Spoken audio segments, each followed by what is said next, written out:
हरे कृष्णा कृष्ण कृष्णा हरे हरे हरे रामो रामो रामो हरे हरे। तो सभी भक्तों का स्वागत है आज के भागवत कथा में।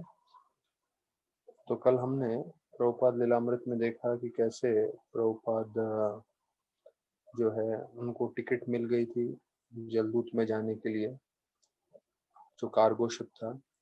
और जो है लीलामृत में अंत करते हैं वो ये बताते हुए कि अभी तक बहुत सारे मायावादी गुरु जा चुके हैं विदेश में, पर ये पहले कृष्ण भक्त हैं जो विदेश जा रहे हैं और कृष्ण भक्ति का प्रचार करेंगे।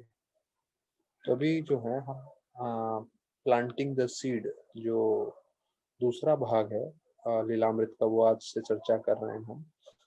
तो उसमें जो है पहला अध्याय आ रहा है वो है जर्नी टू अमेरिका, कि प्रभुपाद अमेरिका कैसे पहुंचे। तो प्रभुपाद अपने जलदूत पे जब शिप में थे तो वो अपने एक डायरी लिखते थे। तो उसमें सितंबर 10 1965 का उन्होंने लिखा है कि आज जो ये जो जहाज है वो बहुत आराम से चल रहा है और मेरी तबीयत थोड़ी ठीक है, और लेकिन मैं आज भी यहाँ पे बैठे बैठे वृंदावन को याद कर रहा हूँ। और मुझे गोविंद, हमारे जो विग्रह हैं, श्री गोविंद, गोपीनाथ, राधा दामोदर, उन सब की बहुत याद आ रही है। और इस समय इस जहाज में बैठे हुए मेरे को एक ही चीज शांति दे रही है, वो है चैतन्य चैतामृत, क्योंकि उससे मैं चैतन्य महाप्रभु की लीलाओं का स्मरण कर पा रहा हूँ, मैं उसको पढ़ पा रहा हूँ। तो बोल रहे हैं मैंने भारत भूमि इसीलिए छोड़ा है कि मैं अपने गुरु महाराज की इच्छा पूरी कर सकूं। और जो मेरे गुरु महाराज भक्ति सिद्धांत सरस्वती ठाकुर की जो इच्छा है वो वास्तविक रूप में चैतन्य महाप्रभु की इच्छा है। और उसके लिए प्रभुपाद बोल रहे हैं मेरी कोई योग्यता नहीं है, लेकिन फिर भी मैं पूरा जो है अलग अलग तरीके से मुश्किलें उठा रहा हूँ अपने जीवन में, जिससे मैं अपने गुरु की इच्छा पूरी कर सकूं। तो मैं पूरी तरह से उन पे निर्भर हूँ, मेरे गुरु पे और भगवान कृष्ण पे। और इतनी दूर मैं वृंदावन में आज भी उनको वृंदा ब्रज भूमि को ही याद कर रहा हूँ। तो स्किंडिया स्टीम नेविगेशन कंपनी के पास ये जो जलदूत था, तो वो कार्गो कैरियर था। कार्गो मतलब जो सामान लेके जाते हैं। और उसके अंदर जो है एक पैसेंजर कैबिन भी था, जिसमें जो लोग पैसेंजर्स हैं जो यहाँ से वहाँ जाते हैं वो उसमें बैठ सकते हैं। तो वो प्रभुपाद को कॉम्प्लीमेंट्री टिकट मिला था जिसमें भोजन भी था। तो प्रभुपाद जो है वो अगस्त 13 को जो है लिख रहे हैं कि ये जो मुझे कैबिन मिला है वो काफी आराम आराम का है, आरामदेह है। और भगवान कृष्ण की बहुत बहुत मेहरबानी, और विशेष रूप से उन्होंने सुमति मोदार जी को जो है मदद मदद करने के लिए भेजा, जिन्होंने इतना अच्छा मेरे लिए प्रबंध किया है। लेकिन फिर जो है अगले दिन से ही प्रभुपाद दिखते हैं कि मेरे को सी सिकनेस हो रहा है, चक्कर आ रहे हैं, उल्टियां हो रही हैं। और उधर जो है और काफी बरसात होने लगा, और फिर और उल्टियां होने लगी, और प्रभुपाद की तबीयत खराब हुई। तो यहाँ पे देखिए हम लोग जो है हमेशा पृथ्वी पे रहे हैं, हम लोग को किसी को अनुभव नहीं है समुद्र में जाके ऐसा शिप में। उनका जो है काफी लंबा समय लगा था, अगस्त से आई थिंक सितंबर, एक महीना शायद लगा था शिप से जाने के लिए अमेरिका। तो शिप में जब जाते हैं तो समुद्र के ऊपर लहरों पे हमेशा वो हिलता रहता है। तो जैसे कोई हवाई जहाज में भी बैठे होंगे तो मालूम है हवाई जहाज हवा में उड़ते समय कभी ऊपर थोड़ा नीचे होता है, वो तो सिर्फ थोड़ा होता है। लेकिन जब कोई जहाज में जाता है तो जहाज काफी ऊपर नीचे होता है। तो उसके कारण जो है यहाँ तक कि आप लेटे रहेंगे या बैठे रहेंगे तो आप हमेशा हिलते रहेंगे। तो जो इसमें जहाज में ट्रैवलिंग नहीं किए हैं इसमें इसमें शिप में, तो बताया जाता है कि उनके लिए बहुत ये जो है बुरा हो सकता है।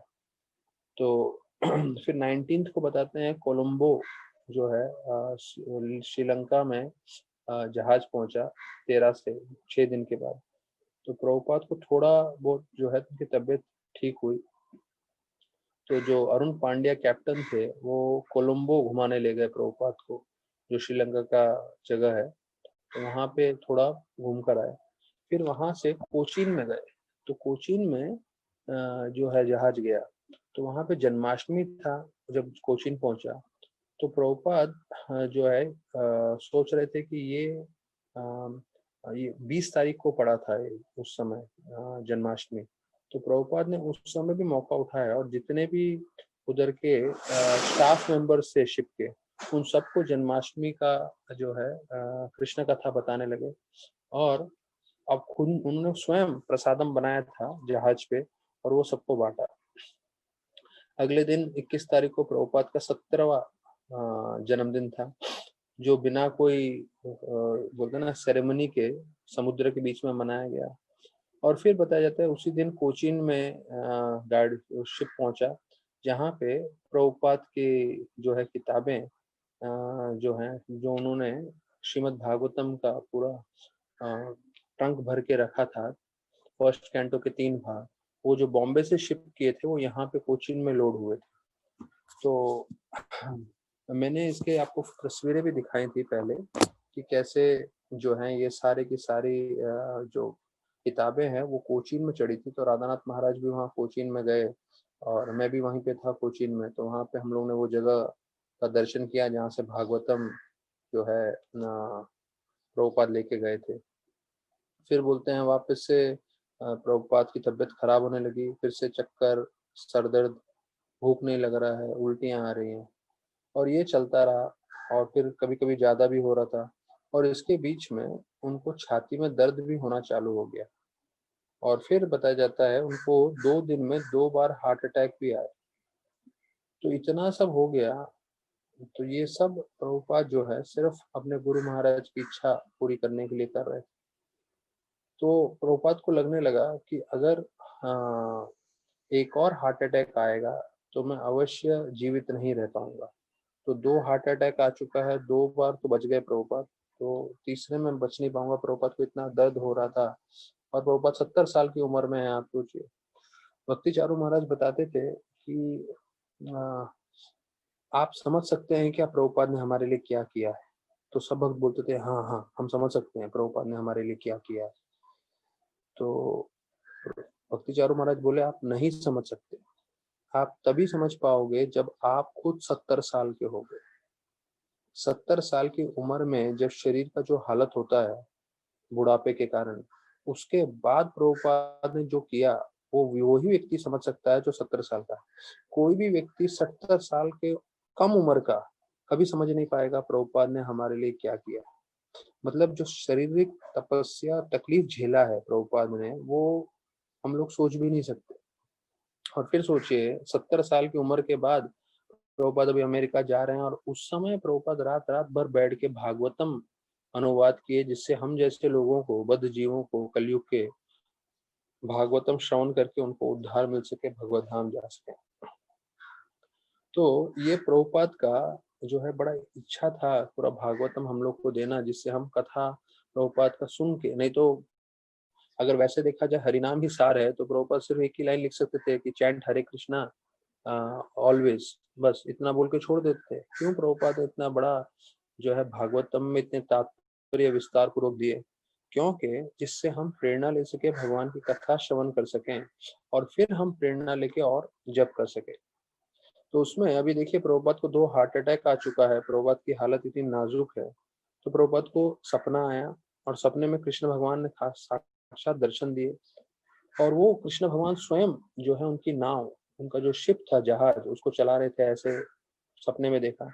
और उन्होंने प्रभुपाद को कहा कि आप भयभीत मत होइए, मैं आपके साथ हूँ।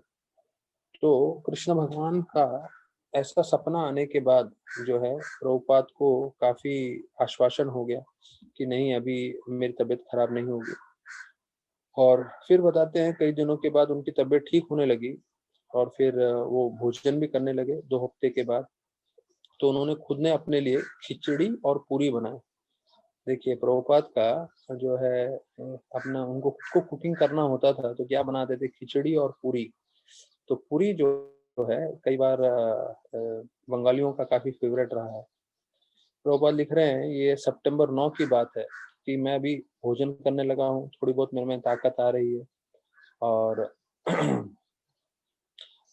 अभी थोड़ा हल्का सा मुझे सर दर्द हो रहा है, लेकिन मैं किसी तरह से जो है चैतन्य चरितामृत जो है उसकी कथा सुन रहा हूँ और ये मेरे को शक्ति दे रहा है। देखिए 70 साल की उम्र में प्रभुपाद ये बोल रहे हैं कि भाई मुझे चैतन्य चरितामृत में से शक्ति आ रही है। तो कुछ समय के पश्चात हम लोग चैतन्य चरितामृत का भी पाठ करेंगे, चैतन्य भागवत भी पाठ करेंगे हमारे इस कार्यक्रम में, तो जिससे हम भी श्रवण कर सकें और देखें कैसे प्रभुपाद को इसमें आनंद आता है। तो प्रभुपाद बताते हैं कि एक बार प्रभुपाद जो है अब गाड़ी में वृंदावन मंदिर की ओर जा रहे थे। तो फोगला में रहते थे। अभी जो लोग गए हैं वृंदावन को मालूम है, फोगला से तकरीबन कृष्णा बलराम मंदिर 100 मीटर की दूरी पे है। तो प्रभुपाद वहाँ फोगला में थे और कई भक्तगण भी वहाँ पे थे जब कंस्ट्रक्शन चल रहा था उस वक्त। तो कंस्ट्रक्शन का काम चल रहा था और यहाँ पे फोगला में वो स्टे कर रहे थे। तो कई भक्तों को एक मिठाई वाले ने बुलाया जो बीच रास्ते में पड़ रहा था। उन्होंने बोला कि मुझे बोहनी करनी है, आप लोग आके ले लीजिए थोड़ा प्रसाद। तो 1970 की बात है और व्रज का शुद्ध गाय के दूध का बना हुआ मिठाई। तो भक्तों ने लगा अरे बहुत अच्छा है करके, तो भक्त लोग लेने लगे। तो भक्त जब ले रहे थे मिठाइयाँ तो उनको मालूम नहीं चला कि पीछे से प्रभुपाद की गाड़ी आई। तो जैसे ही प्रभुपाद की गाड़ी गई तो सब लोग एकदम खुश हो गए। लेकिन प्रभुपाद की गाड़ी रुकी, थोड़ा पीछे आई, तो भक्त लोग और एकदम थोड़े सहम से गए कि प्रभुपाद की गाड़ी पीछे आई और कांच नीचे हुआ। और कांच नीचे हुआ और सब सब भक्तों के हाथ में, ब्रह्मचारियों के हाथ में वो द्रोण द्रोण थे और किसी के हाथ में रसगुल्ला, किसी के हाथ में रसमलाई। और प्रभुपाद कांच नीचे की और देखे और बोले Prabhupada, Bengali sweets very essential for life. मतलब जो बंगाली मिठाइयाँ हैं, रसगुल्ला रसमलाई, जीवन के लिए बहुत जरूरी हैं। ऐसे करके मुस्कुरा के प्रभुपाद चले गए। तो भक्त लोग पहले तो इतने चौंक गए थे, घबरा गए थे कि प्रभुपाद कैसे प्रतिकार करेंगे इसका। लेकिन प्रभुपाद सिर्फ प्रोत्साहन बढ़ाए और बोले कि ये बंगाली की मिठाइयाँ खाएंगे, बंगाली स्वीट्स खाएंगे तो ये जीवन के लिए बहुत अच्छा है। यहाँ तक कि बोले it's very essential for life. तो फिर एक जो है कई साल के बाद प्रभुपाद एक गिफ्ट बुक स्टॉल लगा हुआ था और साथ में मिठाइयाँ भी साइड में थी। तो उसने एक मिठाई लेके प्रभुपाद को ऑफर किया और बोला Prabhupada, Bengali sweets essential for life जो आपने बताया था वृंदावन में, वो वहीं पे थे, वापस से आए थे प्रभुपाद के पास। तो प्रभुपाद ने वो स्वीट को हाथ नहीं लगाया, पर प्रभुपाद ने चैतन्य चरितामृत को उठा लिया और बोला this is actual Bengali sweet, कि सबसे मधुर मिठाई बंगाल की वो है चैतन्य चरितामृत। और इसका एक बार स्वाद आने लगेगा तो बाकी किसी में स्वाद जो है इतना नहीं आएगा। तो प्रभुपाद बोलते थे, प्रभुपाद एक बार अमेरिका जा रहे थे तो एक भक्त ने प्रभुपाद को बोला प्रभुपाद आप अप्रैल मई महीने में जा रहे हो अमेरिका, ये तो सबसे उत्तम समय है मैंगो का। हाँ, उस सीजन में तो सबसे अच्छे मैंगो आते हैं। तो प्रभुपाद बोले preaching is the sweetest of sweet things. अर्थात कोई प्रचार कर रहा हो तो प्रचार सबसे मधुर चीज है, सबसे मधुर मैंगो या आम से भी मधुर है प्रचार करना।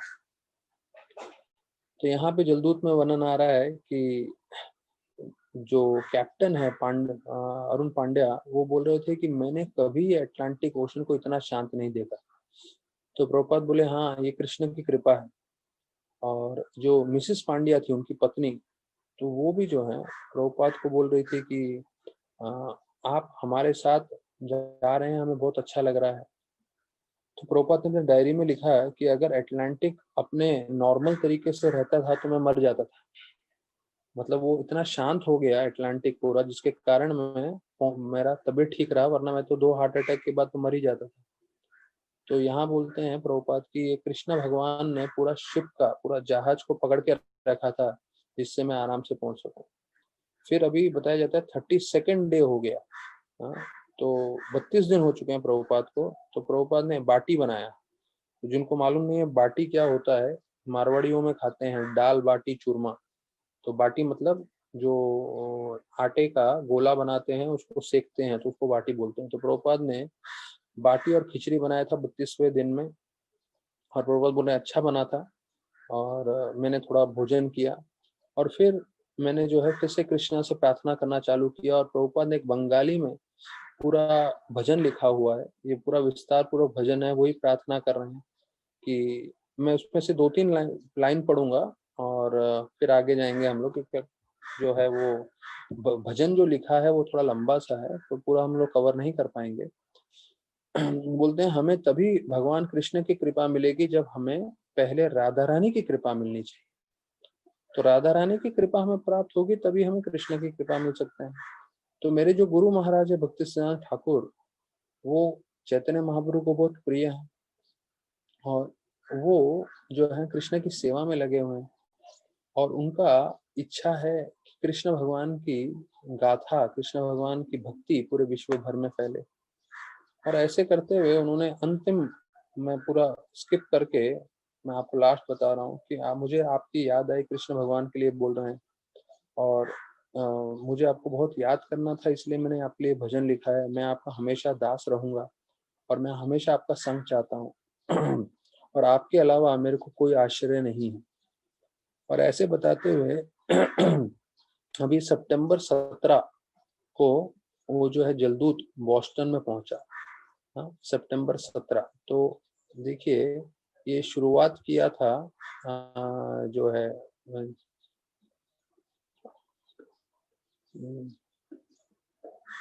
सितंबर का जो भी है, तो उसके डेट्स के हिसाब से हाँ अगस्त 13 को, अगस्त 13 से सितंबर 17। तो सितंबर 17 मतलब 13 और 17 4, 1 महीना 4 दिन हो गए। तो ये जो है इतना लंबा प्रभुपाद जो है इसमें बैठे थे, ट्रेन इसमें शिप में। तो यहाँ पे बताया गया है कि जब वो बॉस्टन में पहुंचा तो उसके बाद वो न्यूयॉर्क में जाने वाला था। तो बॉस्टन के कॉमनवेल्थ पियर जो उधर का ये था प्लेस, वहां पे पहुंचा। तो प्रभुपाद जो है उनका यूएस इमिग्रेशन और कस्टम्स जो है बॉस्टन में वो उनको पास कराना था। तो प्रभुपाद को 3 महीना मिला था रहने के लिए और फिर उसके ऊपर स्टैंपिंग हो गया था। और जो पांड्या कैप्टन थे उन्होंने प्रभुपाद को बोला चलिए मैं आपको बॉस्टन लेके जाता हूँ। और बॉस्टन में प्रभुपाद को जो है कहाँ कहाँ शॉपिंग होता है वहाँ वहाँ दिखाया। शॉपिंग की जगह, पुराने चर्च थे और ऑफिसें, बिल्डिंग और बाकी बहुत सारी चीजें थी, रेस्टोरेंट और क्लब वो सब दिखाया। तो प्रभुपाद वापस आए अपने शिप में और फिर प्रभुपाद ने मतलब अभी पहली बार प्रभुपाद शिप से निकल के अमेरिका उन्होंने देखा। और अमेरिका देखने के बाद प्रभुपाद ने तुरंत आके अपने शिप में वापस से एक भजन लिखा, मार्किने भागवत धर्म, जो बहुत फेमस है, जो हर बार डिवोटीज गाते भी हैं। और ये बहुत विस्तार पूर्वक प्रभुपाद ने अपना भाव अमेरिका को देख के लिखा। तो प्रभुपाद लिखते हैं कि मेरे प्रिय कृष्ण, आप जो है बहुत कृपालु हैं मुझ जैसे जीव पे, और मुझे ये समझ नहीं आता है कि आप मुझे यहाँ क्यों लाए हो। बट आप क्योंकि मुझे लाए हो, आप मेरे साथ जो कार्य करना चाहते हो वो कर सकते हो। मुझे लगता है आपको जरूर कुछ ना कुछ मेरे से कार्य था, इसलिए आप मुझे यहाँ पे लेकर आए हो, वरना ऐसे भयंकर जगह पे, देखिए प्रभुपाद लिख रहे हैं, ऐसे भयंकर जगह पे मुझे लाने का कोई आवश्यकता नहीं। बोलते हैं यहाँ पे अधिकांश लोग रजो और तमोगुण से भरे हुए हैं और उनको लग रहा है कि उनका जीवन संतुष्ट है और वो आनंद में है और उनको भगवान वासुदेव के प्रति कोई आकर्षण नहीं है, ना ही उनको कुछ सुनना है ना समझना है। तो अभी मैं आपकी कृपा पे पूरी तरह से निर्भर हूँ, क्योंकि आप जो करना चाहते हो वो कर सकते हो। तो प्रभुपाद बोल रहे हैं ये विदेशी लोगों को कैसे भक्ति के बारे में मालूम चलेगा। मैं सिर्फ आपसे प्रार्थना कर रहा हूँ प्रभु कि आपकी कृपा से आपका ये जो ज्ञान है वो लोग समझ सकें। तो किसी तरह से जीव माया के प्रपंच में पड़ जाता है, सिर्फ आपकी कृपा होगी तो माया के जंजाल से निकल सकता है। तो मेरी एक प्रार्थना है कि आप इन सबको तार दें, इन सबका उद्धार कर दें। तो यहाँ तक वैष्णव बताते हैं इस दुनिया में ज्यादा लोग भक्त नहीं बन रहे हैं क्योंकि हम लोग उनके लिए प्रे नहीं, प्रार्थना नहीं कर रहे हैं। अगर कोई एक वैष्णव दुनिया के लोगों के लिए प्रार्थना करेगा तो अवश्य जो है भगवान सुनेंगे। तो हम प्रभुपाद यहाँ पे बोल रहे हैं कि मैं प्रार्थना कर रहा हूँ आप कृष्ण भगवान आपसे कि आप इन सबको तार दें, इन सबका उद्धार करें आपके ज्ञान के द्वारा। फिर प्रभुपाद बोल रहे हैं मैं कैसे उनको ये कृष्णा भक्ति के बारे में बता पाऊंगा। कहते हैं मेरी योग्यता नहीं है और मैं बहुत पतित हूँ, ये प्रभुपाद की नम्रता है, और मुझे बिना आपके शक्ति के ये करना असंभव लग रहा है। तो देखिए प्रभुपाद इतने बड़े आचार्य हैं, पर प्रभुपाद ने पहली बार बॉस्टन में जाके अमेरिका के शहर देखकर आए, तो उसके बाद प्रभुपाद का जो हृदय है, प्रभुपाद ने इस मार्के ने भागवत धर्म में लिखा, उसमें बोल रहे हैं कि मेरी कोई योग्यता नहीं है, मैं बहुत पतित हूँ, मैं सिर्फ आपसे प्रार्थना कर रहा हूँ कि आपकी शक्ति के द्वारा ही इनमें परिवर्तन आ सकता है। तो अगर आप मुझे यहाँ लाए हो आपके बारे में बोलने के लिए, तो अभी आपके ऊपर है, आप मुझे कामयाब बनाना चाहते हो या नहीं। बोलते हैं, कृष्ण भगवान को बोल रहे हैं कि आप तो सर्व जगत के गुरु हैं और मैं तो आपका ही संदेश दोहराने आया हूँ। तो अभी आप मेरे वाक शक्ति में इतना बल दीजिए कि ये सब लोग जो हैं वो समझ सके मेरे शब्दों को। तो फिर बोलते हैं आपकी कृपा से जो है ये जो ज्ञान है उनके हृदय में उतरेगा और फिर निश्चित रूप से इनका जो जो असंतुष्टि है वो पूरी तरह से हट जाएगी और वो लोग मुक्त हो जाएंगे और वो हमेशा के लिए खुश हो सकते हैं। अभी यहाँ पे जो अंतिम जो लाइन बोल रहे हैं ये बहुत बार कोट किया हुआ है, राधानाथ महाराज भी बार बार इसको कोट करते हैं कि मैं तो कठपुतली हूँ आपके हाथ में। प्रभुपाद ये अंतिम लास्ट 2 में बोल रहे हैं, 2 स्टैंजा में। हाँ, मैं तो कठपुतली हूँ आपके हाथ में, अगर आप मुझे यहाँ पे लाए हो, नचाओ नचाओ प्रभु नचाओ मैं माते। तो ये बंगाली में लिखा था, तो उसमें वो बोल रहे हैं कि मैं तो कठपुतली हूँ, अभी आप मुझे यहाँ लाए हो तो नचाइए नचाइए नचाइए, जैसी आपकी इच्छा है वैसे मुझे नचाइए।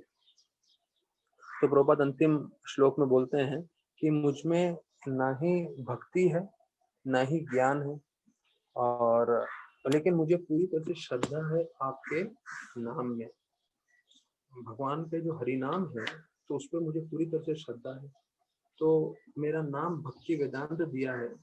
भक्ति मतलब जो डिवोशन होता है और वेदांत मतलब ज्ञान होता है। तो प्रभुपाद तो खुद बोल रहे हैं नम्रता से, न मेरे में भक्ति है न मेरे में ज्ञान है, लेकिन अगर आप चाहते हो तो मेरे नाम का जो है वो असली मतलब या असली रहस्य आप जो है दुनिया को बतला सकते हैं। You can fulfil the real purpose of भक्ति वेदांत। अगर मुझे नाम पड़ा है भक्ति वेदांत तो मैं भक्ति और ज्ञान देके लोगों को उद्धार कर सकूंगा। प्रभुपाद लिख रहे हैं इस भजन के नीचे, sign the most unfortunate insignificant beggar, मतलब दुर्भाग्यशाली तुच्छ भिखारी, ऐसी भक्ति वेदांत स्वामी। मतलब थोड़ा भारी है ये समझना कि प्रभुपाद जैसे आचार्य अपने आप को क्या समझ रहे हैं, तुच्छ भिखारी, वो भी दुर्भाग्यशाली, अनफॉर्चुनेट इनसिग्निफिकेंट बेगर। तो हम लोग अपने आप को क्या क्या समझते हैं, पर देखिए हमारे जो आचार्य हैं वो क्या समझ रहे हैं, अनफॉर्चुनेट इनसिग्निफिकेंट बेगर, मतलब एक तो भिखारी और वो भी दुर्भाग्यशाली और एकदम तुच्छ। तो ये पूरा वर्णन जो है किया गया है। तो इसके साथ हम लोग जो है अभी श्रीमद् भागवतम में आ जाते हैं।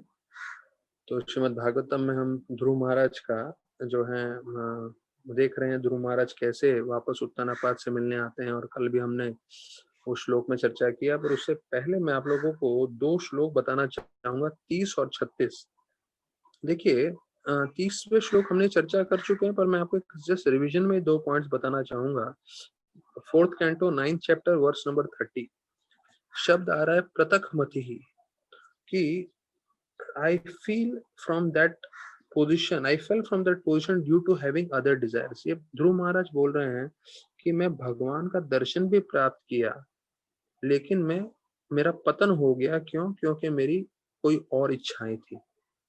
अर्थात अगर हम कृष्ण भगवान की भक्ति कर रहे हैं और भक्ति करते समय अगर हम अपने हृदय में दूसरी इच्छाएं रख रहे हैं, तो दूसरी इच्छाएं रखने के कारण जो है हमारा पतन हो जाएगा। अर्थात शायद हो सकता है हमें भौतिक सारी चीजें मिल जाएं या दूसरी इच्छा की पूर्ति हो जाए, पर हमें दूसरी इच्छा ज्यादा नहीं रखनी चाहिए। हमें कृष्ण भगवान को ही प्रसन्न करना है, कृष्ण भगवान की हमें सेवा चाहिए, सिर्फ यही इच्छा हमें रखना चाहिए। तो यही 36वें श्लोक में बताया गया है, वांछन्ति तद दास्य मृथे अर्थम आत्मनो यद अच्छा लब्धा मन समृद्धया। तो इसमें 2 पॉइंट बताया गया है कि जो भक्त होता है वो पूरी तरह से संतुष्ट रहता है जो भी भगवान उनके जीवन में भेजते हैं। हाँ, तो ये हमने पहले भी चर्चा किया हुआ है, पर ये 36 श्लोक का मैं सिर्फ ट्रांसलेशन में से आपको बता रहा हूँ कि हमारा मन हमेशा संतुष्ट रहना चाहिए जो भी भगवान ने हमारे जीवन में भेजा है। तो अभी जिस परिस्थिति में हम हैं, या अब से लेकर हमारे जीवन के अंत तक जो भी कृष्ण भगवान हमारे जीवन में भेजते हैं, हमें उसे सिर्फ संतुष्ट रहना है। हमें और बहुत सारी इच्छाएं कामनाएं रख के कुछ मतलब नहीं है। हाँ, इच्छाएं और ये सब हम आध्यात्मिक चीज के लिए रख सकते हैं, पर भौतिक चीज के लिए ज्यादा रख के मतलब नहीं है। और वो बोल रहे हैं कि हमें संतुष्ट किससे रहना चाहिए? भगवान की सेवा करते हुए। जब हमको सेवा मिल रहा है, हम 4 नियम पालन कर रहे हैं, 16 माला जप कर रहे हैं और अपने शक्ति अनुसार सेवा कर रहे हैं, तो उसमें हमें संतुष्टि ढूंढनी है। और जो भगवान ने अभी इस वक्त हमें दिया है, तो उससे संतुष्ट रहना है, और आजीवन काल के लिए भी जो भगवान देंगे उससे संतुष्ट में रहना है। हमारा कर्तव्य ये बनता है कि चाहे जीवन में कुछ भी आ जाए, हम अपना 4 नियम और 16 माला बनाए रखें, और जो हमारी सेवा है वो हम बनाए रखें। और बाकी जो कुछ भी आ रहा है वो भगवान हमारे जीवन में भेज रहे हैं, तो उससे हमें पूरी तरह से संतुष्ट रहना चाहिए।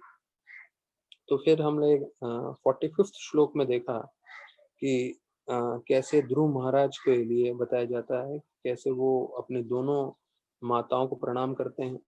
और वो भी हमने देखा कि कैसे, क्योंकि वो वैष्णव बन गए थे तो वो भूल गए थे उनकी माता ने उनके साथ दुर्व्यवहार किया, फिर उनको भी उन्होंने सम्मान दिया, सुनीति और सुरुचि। तो सुरुचि माता का दुर्व्यवहार वो भूल गए, इसलिए यहाँ पे उनको कृष्ण ध्रुव महाराज को सज्ज जनांग्रही करके बताया गया है। सज्जन शब्द की तरह प्रयोग किया। सज्जन मतलब सबसे अच्छे व्यक्ति, क्योंकि जो एक वैष्णव होता है वो वास्तविक रूप में जो है सबसे उत्तम भक्त बन जाता है, सबसे उत्तम व्यक्ति बन जाता है। फिर जो है सुरुचि ने आशीर्वाद दिया कि आप लंबे दीर्घ आयु के लिए आपका जीवन चले करके, ये 36वें श्लोक में, ये 46 श्लोक में आता है। अभी हम 47 श्लोक चर्चा कर रहे हैं। 47 श्लोक जो लोग मार्क करना चाहे मार्क कर सकते हैं, ये महत्वपूर्ण श्लोक है। इस श्लोक में बताया जाता है कि हर कोई भक्त का सम्मान करता है, और क्यों वो हर कोई भक्त का सम्मान करता है वो हम चर्चा करेंगे। यस्य प्रसन्नो भगवान गुणैर्मैत्र धीर्हरि तस्मै नमन्ति भूतानि निम्नम आप एवा स्वयं। देखिए, इसमें बताया है कि जो लोगों के पास दिव्य गुण आते हैं, क्योंकि वो भगवान की भक्ति कर रहे हैं, भगवान की सेवा कर रहे हैं, भगवान के साथ मैत्रिता बना के रखा है, तो उनमें उन ऐसे जीवों को, ऐसे भक्तों को पूरी दुनिया के सब लोग प्रणाम करते हैं। और उदाहरण दिया गया है कि कैसे जो जल होता है वो हमेशा नीचे की ओर बहता है। तो देखिए, आप जहाँ भी जल छोड़ देंगे और जहाँ पे भी ढलान होगा, नीचे की ओर होगा, तो अपने आप जल वहां पे चला जाएगा। तो एक जल के लिए स्वाभाविक है नीचे की ओर भागना। तो उसी प्रकार से जो है सारी दुनिया अपने आप वैष्णव को प्रणाम करती है। तो यहाँ पे आए यस्य प्रसन्नो भगवान। अगर हम भगवान को प्रसन्न कर देते हैं, तो भगवान को प्रसन्न करने से एक बार भगवान प्रसन्न हो गए तो सब लोग हमारे साथ अपने आप प्रसन्न होते हैं। तो बताया जाता है कि जितने भी हैं तस्मै नमन्ति भूतानि। भूतानि मतलब ये बाकी सब जीव, वो लोग सब हमसे प्रसन्न हो जाएंगे। नमन्ति, नमन्ति मतलब नमन करना, प्रणाम करना, सम्मान देना। तो प्रभुपाद बताते हैं जैसे आप जड़ों में पानी देंगे तो पूरा पेड़ जो है उसमें उसको जल मिलेगा, तो उसी प्रकार से आप भगवान को प्रसन्न करेंगे तो सारे के सारे जीव संतुष्ट हो जाएंगे। और संतुष्ट होके वो आपको सम्मान देंगे, जैसे जल अपने आप नीचे जाता है। तो लास्ट लाइन में आता है निम्नम आप इवा स्वयं। आप मतलब पानी, तो स्वयं, स्वयं मतलब अपने आप वो नीचे की ओर भागता है, निम्न स्थान की ओर। तो उसी प्रकार से सब लोग जो हैं वो एक वैष्णव को प्रणाम करते हैं। तो यहाँ पे प्रभुपाद एक प्रश्न उठा रहे हैं कि सुरुचि तो पहले ध्रुव के जो है ध्रुव से प्रेम नहीं करती थी, उन्होंने ध्रुव का बड़ा अपमान किया था। तो अभी वो उसको आशीर्वाद कैसे देने लगी कि आप दीर्घ आयु के लिए जीवित रहिए। ये सब 47 के तात्पर्य में प्रभुपाद बोल रहे हैं। लॉन्ग मे यू लिव, मतलब आप लंबे दीर्घ आयु के लिए आप आपका जीवन हो। तो इसका मतलब वो भी उनके अच्छा का भले का सोच रही थी। तो इस श्लोक में जवाब दिया है कि ध्रुव महाराज को भगवान की कृपा मिल गई थी और उनमें ऐसे गुण आ गए थे जिससे सब लोग जो है उनको आशीर्वाद दे रहे थे। जैसे जल हमेशा नीचे जाता है, वैसे सब लोग उनको आशीर्वाद देते थे।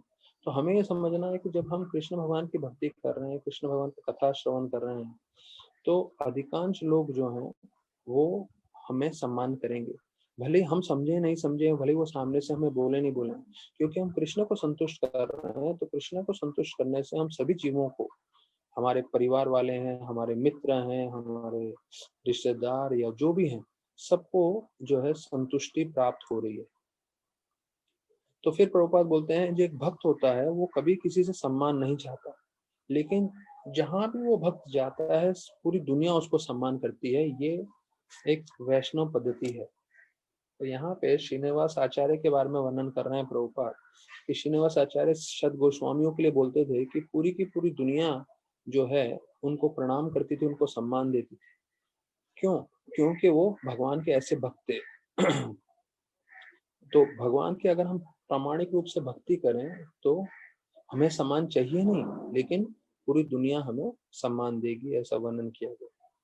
तो ये 47 जो है इम्पोर्टेंट श्लोक है, तो वो आप मार्क कर सकते हैं। अभी हम 48 श्लोक में जा रहे हैं। तो ये जो दोनों भाई थे उत्तम और ध्रुव, उन्होंने भी एक दूसरे को आलिंगन किया और दोनों की आंखों से आंसू निकलने लगे और उनमें बहुत प्रेम था। और पता चलता है जब वो आलिंगन कर रहे थे तो उनके शरीर के रोंगटे भी खड़े हो गए। अन्योन प्रेम विवलो, तो प्रेम के कारण जो है वो उनके रोंगटे खड़े हो गए और अश्र, अश्र मतलब आंसुओं को बोल रहे हैं, आंसू दोनों के आंखों से बहने लगे। तो सुमति जो उनकी असली माता थी वो आ गई और उन्होंने ध्रुव महाराज को आलिंगन किया, जो उनके जीवन से भी उनको प्रिय थे। और तब जाके उनके हृदय में जितना भी दुख था वो पूरा खत्म हो गया और वो पूरी तरह से जो है प्राणेभ्य अपि प्रियम सुतम, प्राणेभ्य अपि प्रिय सुतम मतलब मेरे प्राण से भी ज्यादा प्रिय है कौन? मेरे पुत्र ध्रुव महाराज। फिर जो है 50वें श्लोक पे अभी हम आ गए हैं। तो 50वें श्लोक में बताया गया है कि विदुर जी को बोल रहे हैं मैत्रेय ऋषि कि सुनीति जो उनकी माता थी, तो उनको बोलते हैं कि वो वीर सुवह मतलब एक वीर की माता थी। तो वीर उसको बताया गया है, हीरो, ग्रेट हीरो करके वर्णन कर रहे हैं। तो उनके आंखों से आंसू आ गए और यहाँ तक कि उनके शरीर में से दूध भी निकलने लगा और इसको बहुत शुभ माना जाता है। तो इस श्लोक में आ रहा है नेत्र जले शलिले शिवः, नेत्र से जल, नेत्र जय शलिले शिवः। तो शलीले मतलब उनकी आंखों से आंसू आ रहे थे। हाँ, तो इसको शिव माना गया है। शिव, शिव मतलब शुभ। तो हम जानते हैं शिव भगवान का हमने जब नाम सुना था ये चौथे स्कंद भागवतम में, तो शिव का मतलब है शुभ। तो इसको शुभ माना गया है। तो क्यों शुभ माना गया है उसका वर्णन आ रहा है। तो प्रभुपाद लिखते हैं जब इसका अनुवाद ऐसा है पूरा श्लोक का कि उनके आंखों से आंसू बह रहे थे और शरीर से दूध भी निकल रहा था, जिससे ध्रुव महाराज का पूरा शरीर गीला हो गया और इसे बहुत शुभ चिन्ह माना जाता है। तो प्रभुपाद बता रहे हैं इसको शुभ चिन्ह क्यों बताया गया है कि जब विग्रह होते हैं, जब उनका स्थापना होता है, प्राण प्रतिष्ठा होता है, जब अभिषेकम होता है, तो भगवान को दूध, दही, जल और दूसरे सब चीजों से भगवान को नहलाया जाता है, अभिषेक किया जाता है। तो यहाँ पे बोल रहे हैं कि जिस तरह से आंसू बह रहे थे सुनीति माता के आंखों से, तो उसे शुभ माना गया है। तो इसका शुभ चिन्ह ये है कि भविष्य में ध्रुव महाराज को जो है राजा घोषित किया जाएगा और वो अपने पिताजी के राज सिंहासन पे विराजमान होंगे। तो प्रभुपाद लिख रहे हैं, देखिए ये 50वें श्लोक का तात्पर्य चल रहा है। प्रभुपाद लिख रहे हैं कि ध्रुव महाराज का घर छोड़ने का कारण क्या था कि उसको अपने पिताजी के गोदी में बैठने नहीं मिला था, अर्थात उनको अपने पिताजी का राज सिंहासन नहीं मिलेगा। तो वो जब घर छोड़ के गए तो उनका एक निश्चय था कि मुझे सिंहासन चाहिए ही चाहिए, और अब वो समय आ गया है कि उनको वो सिंहासन मिलेगा। तो यहाँ पे वीर स्वह करके बताया गया है। स्वह, वीर स्वह मतलब आप, वो जो है he will be a great hero. तो हीरो मतलब एक प्रामाणिक जो है आप हीरो को जो भी बोल सकते हैं। तो प्रभुपाद बोलते हैं बहुत सारे हीरो भौतिक जगत में हुए हैं। तो बहुत सारे हीरो हुए हैं, लेकिन प्रभुपाद बोलते हैं ध्रुव महाराज से किसी की भी तुलना नहीं कर सकते, क्योंकि ध्रुव महाराज जो है एक महान भक्त थे। तो अभी हम देखते हैं इस दुनिया में बहुत सारे ऐसे राजा रहे हैं या ऐसे शक्तिशाली लोग रहे हैं जिनका इतिहास में नाम है, लेकिन इनकी तुलना भक्त के साथ नहीं कर सकते। क्यों? क्योंकि भक्त जो है माया पे विजय प्राप्त कर लेता है, तो इसलिए उसको वास्तविक में एक हीरो बताया जाता है या उसको एक महान व्यक्ति बताया गया है। तो चैतन्य महाप्रभु ने जब रामानंद राय से पूछा कि सबसे महान व्यक्ति कौन है, तो रामानंद राय ने जवाब दिया जो भगवान का भक्त है वो सबसे महान है। तो देखिए, अगर हम लोग भी भगवान के भक्त बने रहेंगे तो यहाँ पे बताया गया है ये सबसे बड़ी महानता है। ऐसा नहीं है कि किसी भक्त को महान बनना है, लेकिन ये भक्ति करने से ही व्यक्ति महान हो जाता है। तो फिर बताते हैं कि सब लोग जो है सुनति का गुणगान करने लगे। तो यहाँ एक और चीज वर्णन किया गया है कि हाँ,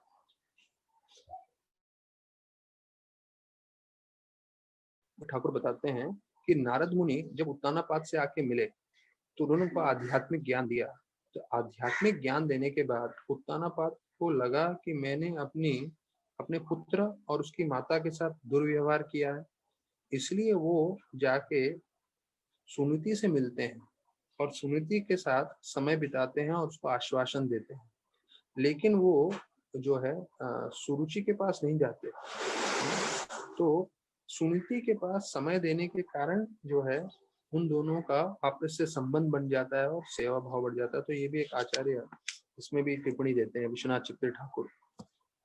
तो अभी वो सब जो उधर के निवासी गण थे वो सब बोलने लगे कि आपके पुत्र जो है काफी लंबे समय के बाद आए, ये तो अहोभाग्य की बात है, और वो हम सबको लंबे समय के लिए रक्षा करेंगे, हमारे सबकी जो है वो पूरे पृथ्वी को बचाएंगे। क्यों? क्योंकि वो राजा बनने वाले हैं। रक्षिता मंडलम भुवः, भुवः मतलब ये भूलोक को हम लोग बोलते हैं भुवः, और रक्षिता मतलब वो हमेशा हमारी रक्षा करेंगे, ऐसे करके सब चर्चा कर रहे हैं। अच्छा, अभी ये वाला श्लोक थोड़ा महत्वपूर्ण है, मतलब क्योंकि ये बताता है कि कैसे भगवान हमें हर विकट परिस्थिति से बता सकते हैं। तो यहाँ पे वो श्लोक में वो शब्द आ रहा है कि कैसे भगवान भक्तों को सबसे मुश्किल परिस्थिति से बचा लेते हैं। तो यहाँ पे आया है अभ्याचितस्त्वयानूनम भगवान प्रणतार्तिहा यद अनुध्यायिनो धीरा मृत्युम जिज्ञु सुदर्जयम। तो यहाँ पे जो दूसरा लाइन में शब्द आ रहा है भगवान प्रणतार्थी, तो प्रणतार्थी का मतलब है who can deliver his devotees from greatest danger, मतलब जो अपने भक्तों को बचा सकते हैं सबसे मुश्किल परिस्थिति में भी। तो देखिए, कभी भी अब हमारे जीवन में कुछ भी परिस्थिति आ जाए, देखिए हमारे जीवन में जो भी परिस्थिति आएगी, हो सकता है हमारे कर्मों के कारण हो सकता है हमारे अपराध के कारण हो सकता है किसी और कारणवश से हो, या कोई और दूसरा कुछ हम पे कर रहा हो, लेकिन किसी भी परिस्थिति में अगर आप भगवान का नाम जप करने लग जाओगे, उस परिस्थिति में विशेष रूप से, रोज तो हमें 16 माला करना ही है, लेकिन उस परिस्थिति में भी आप भगवान का नाम जप करने लग जाओगे, तो भगवान का नाम जप करने से जो है ये एक सिचुएशन पूरी तरह से संभल जाता है। मतलब क्यों? क्योंकि भगवान का हस्तक्षेप हो जाता है। अभी मेरे को खुद को इसका कई सालों से अनुभव है। जब बहुत विकट परिस्थिति आती है और विकट परिस्थिति में आप भगवान को याद करो, भगवान का नाम जप करो, स्मरण करो, तो जो है भगवान अपने आप कृपा दिखाते हैं। थोड़ा मैं जो है प्रणत अर्ति ही शब्द का यहाँ पे जैसे बताया कि सबसे मुश्किल परिस्थिति में बचाते हैं, या कभी भी आप ऐसे विकट परिस्थिति में भी हो, यहाँ तो लिखा है फ्रॉम द ग्रेटेस्ट डेंजर, सबसे बड़ा मुश्किल का परिस्थिति हो तो उसमें से भी भगवान बचा लेते हैं, या छोटे मोटे भी मुश्किल की परिस्थिति उसमें बचा लेते हैं। एक बार की बात है, मैं जो है अपने कश्मीरी बच्चों को लेके 6 डे गीता कोर्स था, तो शायद पहला ही दिन था, हम लोग जा रहे थे। तो हम लोग बोरीवली से आए थे, ग्रांट रोड पे हमारा मंदिर में जाना था, तो बॉम्बे सेंट्रल पे हम लोग सब उतरे और फास्ट ट्रेन में हम लोग आए थे। तो गलती से हम लोग ने वो रेलवे क्रॉसिंग पे जंप मार दिया और वहां से जा रहे थे हम लोग जो स्लो ट्रेन पकड़ने के लिए, तो ब्रिज ने यूज किया हम लोग ने। तो जैसे ही हम लोग उस तरफ जा रहे थे तो एक व्यक्ति बिल्कुल बड़े सम्मान से हाथ दे रहा था। तो हाथ देते ही मेरे मन में शंका आ गई, मैं बोला भैया ये हाथ क्यों दे रहा है? तो हाथ लेके जब ऊपर आ गए तो उसने टिकट पूछा, तो मैं समझ गया भैया ये तो टीसी है। गए हम लोग सब, तो वाकई वो टीसी था और मैं तो धोती कुर्ता में ही था। तो सीधा बोलने लगा महाराज आप जाइए। मैं बोला नहीं नहीं नहीं, ये सब मेरे साथ बच्चे हैं तो मैं साथ में रहूंगा। तो बोले नहीं, इनको तो मैं नहीं छोड़ूंगा करके, तो इन सबको लेके गए। तो सीधा बोलने लगा 2,000 फाइन है रेलवे का, लाइन जंप करने का, ये वो करके। तो सब लड़के भी घबरा गए एकदम से। वो तो 2,000 कहाँ से देते, जितने 5 लोग हैं तो 10,000 तो दंड बढ़ जाता था। तो उसने बोला ठीक है फिर हमारे सेल में जाके बैठो आप लोग। तो अंदर सेल में चले गए, तो मैं भी चला गया उनके साथ। तो अभी ऐसी परिस्थिति थी, मतलब किसी ने सोचा नहीं था। जाने वाले थे गीता का कथा सुनने को, अभी पहुंच गए ये रेलवे के इसमें, सेल के अंदर। तो कई बार आश्रम में मैंने प्रवचन में सुना था कि भाई गवर्नमेंट की भी नियम पालन करने चाहिए, ब्रिज पे से जाना चाहिए कि जंप नहीं करना चाहिए। तो लोग सुनते हैं पर पालन नहीं करते, जब फंस जाते हैं, पकड़े जाते हैं, दंडित होने वाले होते हैं, तब याद आता था सारे प्रवचन और सारे चीज की भैया नहीं करना चाहिए ये सब। तो अभी गलती हो गई थी, क्या करें। तो अभी मैं बोला अभी इस समय तो कुछ नहीं कर सकते, पर इतने सालों से प्रचार कर रहा था तो मुझे एक तो समाधान मालूम ही था कि भैया महामंत्र जो है वो तो हमेशा बोल ही सकते हैं। तो सबके साथ जो है मैंने बोला यहाँ पे ज्यादा तो कुछ नहीं कर पाएंगे हम लोग, तो जोर से हरे कृष्णा कीर्तन चालू कर देते हैं। तो जोरदार कीर्तन हरे कृष्णा हम लोग सब चालू कर दिए, पूरे के पूरे जितने भी डिवोटीज थे हम लोग। तो उसका जो सीनियर ऑफिसर आया, तो वो थोड़ा चौंक गया। वो बोला ये क्या कर रहे हैं, ये कीर्तन का आवाज कहाँ से आ रहा है? तो बोला नहीं वो महाराज जी को मैंने अंदर डाल दिया। तो बोले तुम्हें अक्कल है कि नहीं यार, ये मंदिर वालों को तुमने अंदर डाल दिया करके। उसके जो सीनियर थे, वो जो उसको जो पर्सन था, उसको बहुत झापा टीसी वाले को और बोला अरे मंदिर वालों को तुम अंदर भेज रहे हो, और हमने 10 मिनट मुश्किल से कीर्तन किया होगा। 10 मिनट में से ही वो सीनियर ऑफिसर ने बोला महाराज जी क्षमा करें आपको और इन लड़कों को इन्होंने करा दिया।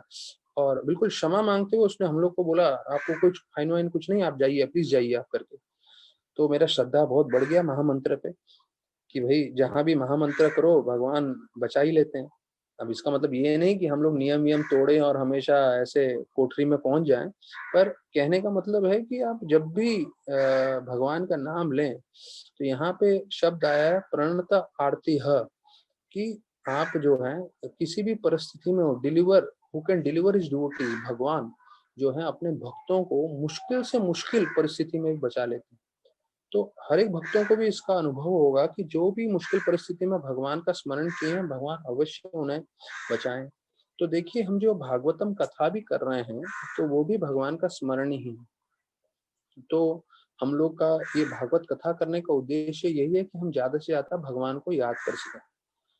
तो बताया जाता है इसके लिए हमें अनुध्यायिना शब्द का प्रयोग आया है कि हमें ज्यादा से ज्यादा ध्यान करना चाहिए। मैं एक भक्त से मिला था, वो भक्त जो है हमेशा जप करता रहता था। जब मैं उससे बात कर रहा था, तो जब वो बात करता था तो जप नहीं करता था, लेकिन जैसे ही मैं बात करने लगता था ना, तो अपने आप उसका मुंह वापस से हरे कृष्ण महामंत्र चालू हो जाता था। तो ऐसे भी भक्त होते हैं जो तकरीबन तकरीबन पूरा दिन जपा कर सकते हैं, पूरा दिन उनका होठ चलता रहता है, महामंत्र बोलते रहते हैं। तो इसके बारे में मैं आपको विस्तार में कभी और किसी दिन बताऊंगा, पर यह संक्षेप में बता रहा हूँ। ऐसे लोग होते हैं जो कई हमेशा उनका होठ चलता ही रहता है। तो अभी हम लोग भी सुबह को माला करते हैं, तो मैं सोचता हूँ कि बाकी समय में जब हम लोग दूसरा कुछ कार्य कर रहे हैं जिसमें हमें ज्यादा दिमाग नहीं लगाना है, तो उस वक्त भी हम कीर्तन कर ही सकते हैं, जप कर ही सकते हैं। तो अनुध्यायी न धीर, धीर शब्द का इस्तेमाल हुआ है। धीर मतलब अगर आपको याद होगा गीता में भी ये धीर शब्द आता है, ये जो है साधु साधु लोगों को धीर बताया गया है। और ऐसे करने से आप जो है जन्म मृत्यु के चक्कर से भी बाहर निकल सकते हो। ऐसे करके आखिरी में वर्णन आ रहा है। ये जो आखिरी लाइन है, मृत्युम जिगु सुर दुर्जयम, सुर दुर्जयम का शब्द है, बहुत मुश्किल है निकलना जन्म मृत्यु के चक्कर से, लेकिन निकल सकते हैं जो भगवान का स्मरण कर रहा है, भगवान की भक्ति कर रहा है। तो ट्रांसलेशन में बताते हैं कि ये सुनीति के लिए बोल रहे हैं कि आपने जरूर भगवान की पूजा की होगी, जो अपने भक्तों को बहुत मुश्किल परिस्थिति से भी निकाल लेते हैं, बचा लेते हैं। और जो भक्त उनका हमेशा स्मरण करते रहते हैं, हमेशा ध्यान करते हैं, तो वो जन्म मृत्यु के चक्कर से भी बाहर निकल जाते हैं, जो वास्तविक रूप में बहुत मुश्किल है निकलना।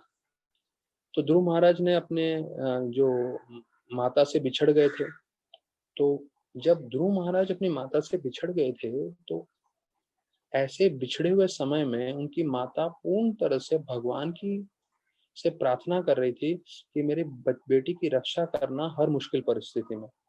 तो देखिए, वहां ध्रुव महाराज प्रार्थना कर रहे थे, यहाँ माता प्रार्थना कर रही थी, और इन दोनों के प्रार्थना करने से बताया जाता है कि भगवान ने जो है पूरी तरह से सुरक्षा और जो है अच्छा भाग्य, गुड फॉर्चून दोनों दिया। तो यहाँ पे लिखा है to supreme lord for his safety and good fortune. तो जब हम भक्ति करते हैं तो हमें और हमारे परिवार वालों को, सब चीजों को, सब लोगों को दो चीज मिलेगा, एक संरक्षण। तो यहाँ पे ये स्पेशल वर्ड आया है प्रणत अर्तिह। ये शब्द का मतलब है कि ग्रेटेस्ट डेंजर। देखिए, ये भागवतम के श्लोक हैं, गणेश जी ने लिखा है, व्यासदेव जी ने बोला है। हमें पूरी तरह से श्रद्धा होना चाहिए कि ये वास्तविक रूप में बहुत महत्वपूर्ण है। हम वास्तविक रूप में हमारे सारे जीवन के सबसे बड़े विकट परिस्थिति से बच सकते हैं अगर हम भक्ति करें। तो बोलते हैं 5 साल का बच्चा अगर घर से निकल जाए तो जंगल में मारा ही जा सकता है, लेकिन भगवान की कृपा हो तो बच सकता है, और बचेगा ही नहीं, उसको कृपा भी ऐसी प्राप्त होगी जिससे वो संपूर्ण रूप से सार्थकता प्राप्त कर सकता है। तो ये 52वां श्लोक हुआ।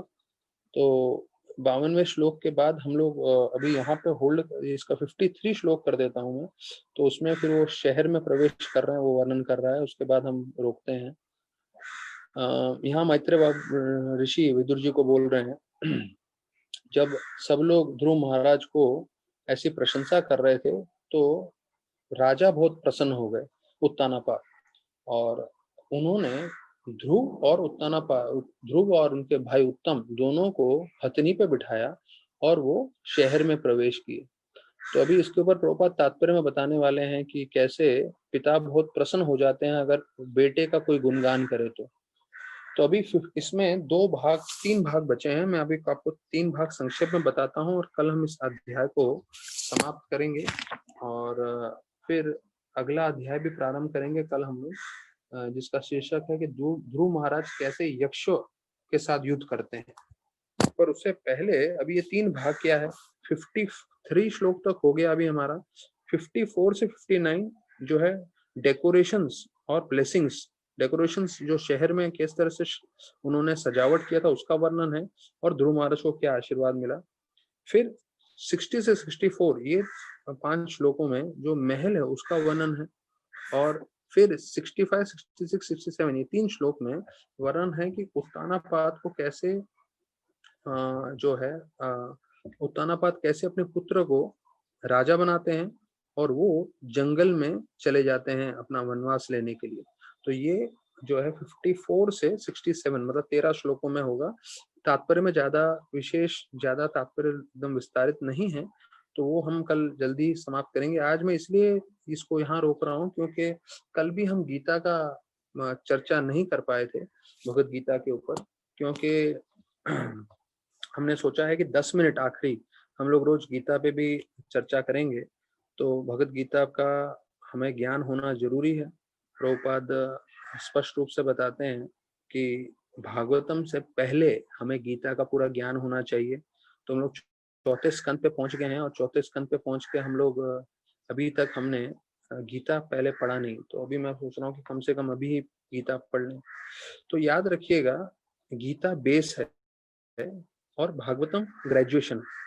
फर्स्ट लेवल है गीता और सेकंड लेवल है भागवतम, और उसके ऊपर सबसे हाईएस्ट लेवल है चैतन्य चरितामृत। तो इसके अंदर महत्वपूर्ण चीजें हमें ध्यान रखनी है, क्योंकि ये फाउंडेशन है गीता का, और उसके ऊपर फिर भागवतम बनता है। तो प्रभुपाद ने प्रीफेस में बताया सेंट्रल पॉइंट क्या है गीता का, कि हम लोग बहुत सारी चीजों में आनंद ढूंढने की कोशिश कर रहे हैं, लेकिन हम लोग आनंद प्राप्त नहीं कर पाते हैं, हम लोग दुखी रहते हैं। असली आनंद प्राप्त करने का तरीका एक ही है, वो है भगवान की सेवा करके। और उसमें सेंट्रल पॉइंट ऑफ गीता में लिखते हैं, the Lord wants it and Lord demands it. भगवान ये चाहते हैं और भगवान हमसे मांग रहे हैं। तो उसमें लिखते हैं प्रभुपाद कि हम लोग अलग अलग तरीके से जो है आनंद भोगने की कोशिश कर रहे हैं। मैंने एक प्रेरणा क्लास में सुना था, ये मेरा एग्जाम्पल नहीं है, प्रेरणा क्लास में मंदिर में जो है मैंने एक प्रवचन में सुना था, जो मैं आपको रिपीट कर रहा हूँ। लोग अलग अलग तरीके से इंद्र भोग करने की कोशिश कर रहे हैं, और उसमें बोलते हैं वो संतुष्ट होने वाले नहीं हैं। संतुष्ट होने का तरीका क्या है? सिर्फ कृष्ण की सेवा। तो ये हम लोग ने प्रीफेस में चर्चा किया, मैं इसलिए याद दिला रहा हूँ क्योंकि ये हमें अपने मन में बैठा के रखना है हमेशा के लिए। तो उसमें वो एग्जाम्पल दे रहे थे, एक एलिफेंट पूप कॉफी आता है, हाँ, एलिफेंट पूप कॉफी, आप इसको गूगल करके भी सर्च कर सकते हैं।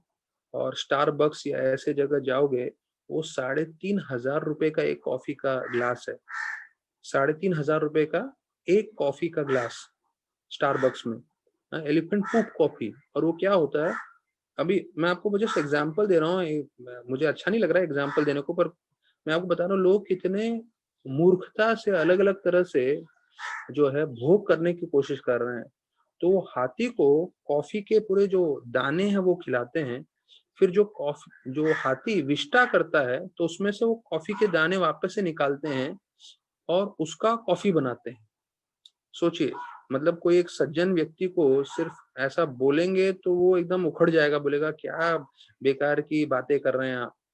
पर ये फेमस आजकल चल रहा है एलिफेंट पूप कॉफी, और वो भी इतना महंगा, हजारों रुपए दे के लोग, जो हाथी विष्टा करता है उस विष्टा का कॉफी बनाया हुआ, उसके जो कॉफी के दानों का जो है कॉफी बनाया हुआ लोग पी रहे हैं, और उनको लग रहा है कि संतुष्टि मिलेगी, आनंद मिलेगा।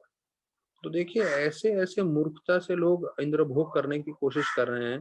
पर प्रभुपाद ने स्टार्टिंग में बताया सेंटर पॉइंट गीता का क्या है, आप अलग अलग तरीके से अपना इंद्र भोग बंद करिए, कृष्ण की सेवा करिए, वो संतुष्टि देगा। तो प्रभुपाद अभी हम लोग जो है परम ब्रह्मा परम धाम, ये इंट्रोडक्शन में है हम लोग, उस श्लोक के ऊपर प्रभुपाद ने बताया कि there are many billions and trillions of living entities. अभी बिलियंस और ट्रिलियंस मतलब, तो ट्रिलियन में कितने जीरो हैं, और वो क्या है, वो होमवर्क है सबके लिए। ट्रिलियंस में कितने कितने करोड़, कितने करोड़ नहीं, कितने अरब खरब होते हैं वो पता लगाना। तो बोलते इतने सारे जीव हैं, और सबका व्यक्तिगत रूप से एक एक जीव का भगवान के साथ संबंध है, और ये जो संबंध है वो बताया जाता है एटर्नल रिलेशनशिप्स है। तो प्रभुपाद लिख रहे हैं trillions of living entities has a particular relationship with Lord eternally. मतलब जितने भी अभी हम लोग कथा सुन रहे हैं, 38 लोग हैं मेरे को मिला के, तो हम सब 38 लोगों का भगवान के साथ, 38 नहीं, यहाँ तो प्रभुपाद लिख रहे हैं बिलियंस एंड ट्रिलियंस लोगों का कृष्ण भगवान के साथ एक एक रूप में संबंध है। और वो एटर्नल संबंध है जिसे स्वरूप बोलते हैं। तो ये जो स्वरूप है, जब हमारा जीवन हम सार्थक करेंगे तो हम प्राप्त कर पाएंगे। तो प्रभुपाद देखिए, इन आने वाले तात्पर्य में श्रीमद् भागवतम में आने वाला है, प्रभुपाद स्पष्ट बता रहे हैं। अभी तक हम उस श्लोक में पहुंचे नहीं, लेकिन मैं आप लोगों को कल का प्रवचन आज ही बता रहा हूँ। प्रभुपाद बोलते हैं स्पष्ट रूप से, कोई 4 नियम पालन करता है, no intoxication, no meeting, no gambling, no illicit sex, 16 माला, तो वो व्यक्ति मुक्ति का मुक्ति प्राप्त कर सकता है। Dead person can get liberation, Prabhupada स्पष्ट बता रहे हैं। कल मैं आप लोगों को श्लोक क्रमांक में बता दूंगा जहां प्रभुपाद ने वर्णन किया है। तो हमारा जीवन का उद्देश्य होना चाहिए किसी तरह से भक्तों के संग में 16 माला करते रहे। हाँ, कभी कलयुग का प्रभाव है, लोगों का नियम ऊपर नीचे होगा, लेकिन कम से कम भक्तों का संग ना छूटे, भक्तों के संग को पकड़ के चले। नहीं तो अगर हम मुक्ति नहीं प्राप्त करेंगे तो सबसे बड़ा हम अपने आप के जीवन में हम अपने आप को ही धोखा दे रहे हैं, क्योंकि फिर से हमें पुनः जन्म लेना पड़ेगा। वो अलग बात है, कृष्ण भगवान बड़े कृपालु हैं। कृष्ण भगवान जहां भी हम जाएंगे हमसे भक्ति करवा के हमें भगवत धाम की ओर खींच लेंगे। लेकिन हमारा कर्तव्य क्या बनता है कि इस जीवन में हम अपना 100% दें, पूरी तरह से मेहनत करें। 4 नियम 16 माला और भक्तों को संग को पकड़ के चलते रहें। तो यहाँ पे वही बताया गया है, by the process of devotional service one can revive that svarupa and that stage is called svarupa siddhi, perfection of one's constitutional position. ये परम ब्रह्मा जिनके पास गीता है और जो खोल के बैठ रहे हैं इंट्रोडक्शन में, तो परम ब्रह्मा परम धामक है, ऊपर में आ रहा है, स्वरूप सिद्धि है। और मैंने आपको बताया है हमारे इस्कॉन में बहुत सारे भक्त हैं। मेरे 25 साल के कैरियर में कम से कम 25 लोग को तो सुना ही होगा जिनको ये स्वरूप सिद्धि समझ में आ गया है शरीर त्यागने से पहले। अब देखिए, कोई भक्त जिसने पूरी जिंदगी माला किया है, सेवा किया है, भक्ति की है, वो क्यों मरते समय झूठ बोलेगा? और झूठ तो अलग बात है। जिस तरह से उन्होंने अपनी स्वरूप सिद्धि का वर्णन किया है, वो पूरा का पूरा स्पष्ट रूप से सच मालूम चला है। जब लोगों को वो वृंदावन के जगह पे गए और उधर के लीलाओं के बारे में मालूम चला, तो मैंने सखी शरण प्रभु के माता के बारे में बताया था, कैसे उनको अपना स्वरूप सिद्धि समझ में आ गया था और वो सब कहानी बताने लगे वृंदावन की कि मैं एक सखी हूँ और हम लोग ने ये लीला की है, ये लीला की है। तो उन्होंने अपने जब पुत्र को बताया सखी शरण प्रभु को, तो सखी शरण ने प्रेम गौरांग प्रभु को बताया, तो प्रेम गौरांग प्रभु बोलते हैं, अरे ये तो भागवत में नहीं है, ये तो सब कृष्ण लीला में हमने सुना नहीं है। लेकिन बोले ये माँ को लग रहा है कि उनको ये स्वरूप मिला है और वो वहां पे हैं और ये सब लीलाएं हो रहे हैं। तो फिर उनकी माता का अंतिम समय चल रहा था, देहांत हो गया। और फिर जब वो क्योंकि वो वृंदावन के वो भाग की तरफ आकर्षित थे, वहां पे जब वो स्मरण ये करने गए अंत्येष्टि यमुना में, तो वहां के पंडित वो ही सब कहानी बता रहे थे जो उनकी माँ बता रही थी। अब उनकी माता को कैंसर में घर में बैठी हुई है, उनको वो सब लीलाएं कैसे मालूम चली जो उधर के लोकल पांडा को मालूम है? ये स्पष्ट रूप से बताता है, ये जो प्रभुपाद स्वरूप सिद्धि और ये सब बता रहे हैं, ये सिर्फ थ्योरेटिकल नहीं है। ये वास्तविक रूप में अगर हमने जीवन पर्यंत भक्ति की तो हम ये प्राप्त कर पाएंगे जो हमारा कृष्ण भगवान के साथ संबंध है।